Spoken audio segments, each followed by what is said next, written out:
Яны толькі здалі дзяржаўныя іспыты пасля навучання ў акадэміі Міністэрства ўнутраных спраў Беларусі, упершыню апранулі свае парадныя кіцелі з афіцэрскімі пагонамі і ўпершыню ўжо на роўных прыйшлі ва ўпраўленне следчага камітэта Беларусі па Брэсцкай вобласці. Цяпер тэарэтычныя веды, атрыманыя ў вучэбнай установе, неабходна будзе рэалізоўваць на практыцы.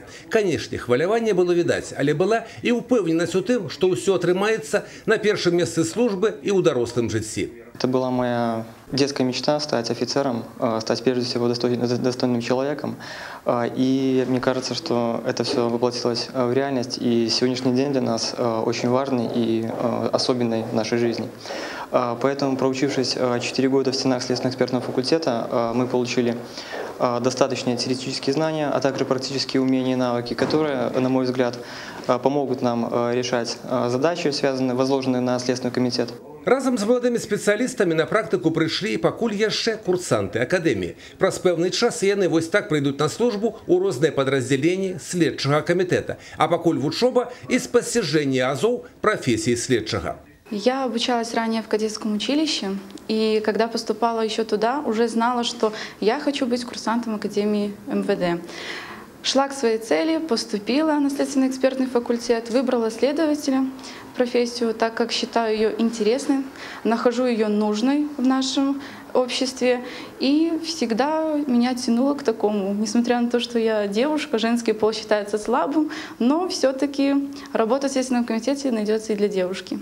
Словы пажаданням на добрую службу ў гэты дзень прагучалі ад вопытных супрацоўнікаў управлення ветэранаў службы. У большасці выпадкаў са сваёй работай колам абавязкам маладыя супрацоўнікі следчага камітэта ўжо знаёмы. У час вучобы яны праходзілі практыку ў падраздзяленнях, дзе цяпер прыйдзецца працаваць на самастойных пасадах. Это наш первый такой серьезный выпуск, именно когда подбирали мы, уже будучи в Следственном комитете.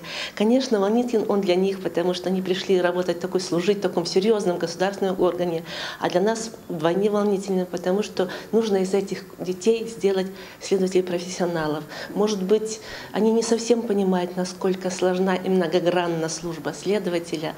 И наша задача вот на первом этапе показать, рассказать, помочь и именно дать тот хороший путь жизненный, чтобы они стали следователями, профессионалами, и мы ими гордились. Традыцыйным стала ў першы працоўны дзень для маладых супрацоўнікаў управлення і наведванне мемарыяльнага комплексу «Брэсцкая крэпасць-герой». Юрый Печур, Тайгран Акапян, тэлерадыёкампанія «Брэст».